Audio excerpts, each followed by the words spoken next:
না, আমাদের প্রথম থেকেই কিন্তু মাননীয় চিফ অ্যাডভাইজার এটা নিয়ে বলছেন। উনি বলছেন যে এই যে যেই সংস্কার, 6টা মেজর সংস্কার কমিশন যেই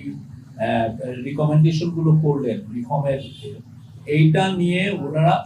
এই ইন্টারিম গভর্নমেন্ট একটা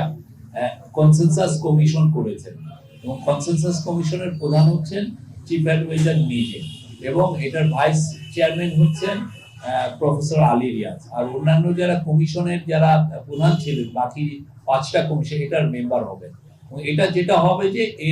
এই এই কনসেনসাস কমিশন, এই যে 6টা কমিশনের যে পুরো রিপোর্ট, এই পুরো রিপোর্ট নিয়ে দেশের পলিটিক্যাল পার্টিগুলোর সাথে কথা বলবে, সিভিল সোসাইটির সাথে কথা বলবে। বলার পরে যেটা হবে যে এই যে এই কনসেনসাস কমিশনের সাথে পলিটিক্যাল পার্টিগুলোর কথার মাধ্যমে একটা ডিসিশন হবে যে কতটুকু রিফর্ম আসলে খুব দ্রুত করতে হবে, কতটুকু পরে করা যাবে, কোনটা করার জন্য কনস্টিটিউশনাল অ্যামেন্ডমেন্ট দরকার, আবার কিছু কিছু রিফর্ম আছে যে এটা ইমিডিয়েটলি একটা মিনিস্ট্রি করে ফেলতে পারে, সেটার জন্য আসলে কনস্টিটিউশন রিফর্মও দরকার হয় না, বা ইভেন পলিটিক্যাল পার্টির সাথেও মানে সেইভাবে মানে মেজর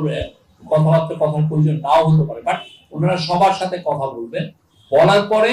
আসলে এই পুরো রিফর্ম গুলো যেগুলো সবাই ঐক্যমতে আসবেন,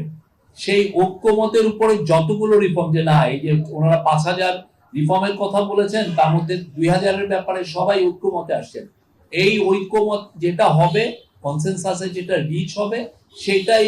সবাই সাইন করবেন পলিটিক্যাল পার্টিগুলো, এবং সাইন করার পরে যেটা দাঁড়াবে সেটাই হবে জুলাই চার্টার।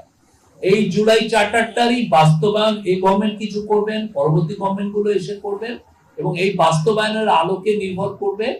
ইলেকশনটা কি এই বছরের ডিসেম্বরের মধ্যে হবে নাকি আগামী বছর জুনের মধ্যে হবে।